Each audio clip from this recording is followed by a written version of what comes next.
Price B to God. கர்த்தருக்கு ஸ்தோத்திரம். விசுவாசம். எபிரேயர் 11:4 ஆபேலுடைய விசுவாசத்தை குறித்து பார்க்கிறோம்ல. விசுவாசத்தினாலே ஆபேல் காயினுடைய பலியிலும் மேன்மையான பலியை தேவனுக்கு செலுத்தினான். அதனாலே அவன் நீதிமான் என்று சாட்சி பெற்றான். அவனுடைய காணிக்கையை குறித்து தேவனே சாட்சி கொடுக்கிறார். அவன் மரித்தும் இன்னும் பேசுகிறான் என்று நாம் வாசிக்கிறோம்ல. உண்மையான விசுவாசம், மெய்யான விசுவாசம், ஒரு இரத்த சாட்சியின் விசுவாசம், ஒரு ஜீவனுள்ள விசுவாசம். ஆபேல் வேணால் மரித்து போயிருக்கலாம், ஆனால் அவனுடைய விசுவாசம் இன்னும் பேசுகிறதில்ல.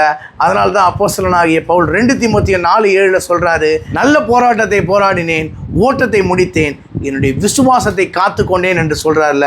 நாமும் நம்முடைய ஜீவியத்தை முடிக்கும் பொழுது, நம்முடைய ஓட்டத்தை நிறைவு செய்யும் போது விசுவாசம் உள்ளவர்களாக முடிக்க வேண்டும். விசுவாசத்தை காத்து கொண்டவர்களாக நாம் இருக்க வேண்டும்ல. ஆபிரகாமுடைய வாழ்க்கையில் அவன் வாழும்போது பிரபலமான ராஜாக்கள் எல்லாம் இருந்திருக்கலாம், ஆனால் அவர்களெல்லாம் அழிந்து போயிட்டாங்க. ஆபிரகாமுடைய பெயர் நிலைத்து நின்றதில்லை. அவனுடைய விசுவாசத்தை குறித்து நாம் இன்றும் வாசிக்கிறோம்ல. நாமும் ஆபிரகாமை போல விசுவாசத்தோடு வாழ வேண்டும் என்று தேவன் விரும்புகிறார்ல. ஏழை லாசருடைய பெயர் வேதத்தில் எழுதப்பட்டிருக்கிறது. அவன் மரித்த பின்பு தேவ தூதர்களால் ஆபிரகாமின் மடிக்கு கொண்டு செல்லப்பட்டான் என்று வேதத்தில் வாசிக்கிறோம்ல.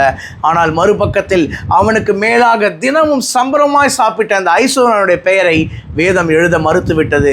அவன் மரித்த பின்பு நரகத்துக்கு செல்லப்பட்டான் என்று வேதத்தில் வாசிக்கிறோம்ல. நாம் அந்த ஐஸ்வர்யனை போல அல்ல, விசுவாசத்தோடு ஜீவிக்கிறவர்களாய் ஜீவ புஸ்தகத்தில் நம்முடைய பெயர் இடம் பெற்றிருக்க வாழுவோம்.